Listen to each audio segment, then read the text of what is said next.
Radio Storytime, bonsoir. Bonsoir, Radio Storytime. Le Le chat est chat, prêt. vous êtes prêts ou pas? Oh, le chat Edgar, il vous demande, c'est que c'est noir, hein? Ah, c'est noir de ouf. Génial, le chat est à toi. Alors, c'était été Pourquoi c'est 2005. C'est-à-dire, je pose mes quand je vais payer. Je pars à Montréal. J'arrive là-bas, du coup, je vois, il y a mes nouveaux cousins, tout ça que je connais pas. On est parti en Tebois. Et sorti de Tebois, je vois, il y a une raclie. C'était une Renoir, tatouage japonais dans le cou, avec une robe façon courte, mais avec une fente un peu sur le côté, si tu vois ce que je veux dire. Je vois totalement ce que tu veux dire. Sortie de boîte comme ça se chope sur le parking.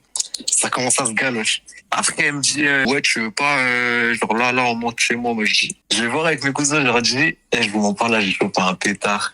C'est-à-dire, laissez-moi ça, s'il vous plaît. Je repars vers la meuf, je lui dis, t'inquiète, c'est géré. Je monte dans sa voiture, on y va. Je lui fais son boulot, on se mange, tout ça. Elle me dit, t'inquiète, je te rebranche pour après. Moi, je lui dis, moi, je suis pas là pour longtemps. Donc, ça veut dire que ça doit faire vite. Hein. Du coup, je rentre chez moi. Et le lendemain, faut savoir qu'il y avait le grand frère, un de mes cousins, qui venait à la maison pour présenter sa raclie au daron, genre. À nous aussi, tu vois. Du coup, elle avait un gosse et tout. Le grand frère en question, il vient à la maison. Et devinez c'est qui sa raclie? S'il te plaît. S'il te plaît. S'il te plaît. S'il te plaît, me dis pas ça. C'est exactement ce que tu penses. Mais je l'ai regardé, j'ai dit non, c'est pas possible. C'est un rêve. En mode, moi, j'arrive dans un pays, je connaissais pas. Je vois, j'ai fait avec la meuf d'un cousin, je connaissais même pas d'ailleurs. Après, c'est pas, on se voit et direct, on s'est capté, tu vois. Et elle avait son gosse, hein, je vous rappelle. À un moment donné, on jouait tout ça. Et genre, pour rigoler, j'ai dit, c'est que toi, il y a moyen, je répète ton daron.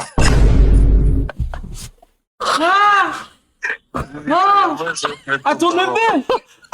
À ton neveu! Je te jure, c'est vrai. Après la meuf, en scred, j'aurais me rejoint parce qu'en mode, il y a un sous-sol. Et au sous-sol, c'est en mode une garçonnière façon. Il y a la télé, il y a la play, c'est genre, on peut se poser là-bas. Mais à ce moment-là, il n'y avait que moi. Et je vois, elle descend en bas. Elle me rejoint. Elle me dit, ouais, j'avais pas prévu que, comment ça se passe comme ça. Mais t'as vu, là, on est que tous les deux. Eux, ils sont en haut. Hein? Il y a moyen, on le fait maintenant. J'ai pas dit non. J'ai pas dit non, les gars.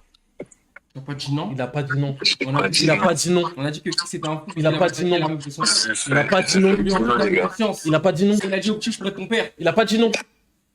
J'ai pas dit non, les gars. En fait, moi, je sors, j'étais en one life, les gars. Donc en one life, t'écrases la meuf de ton cousin. Je savais pas, frère, au début. Non mais tu savais la deuxième fois. La deuxième fois. La deuxième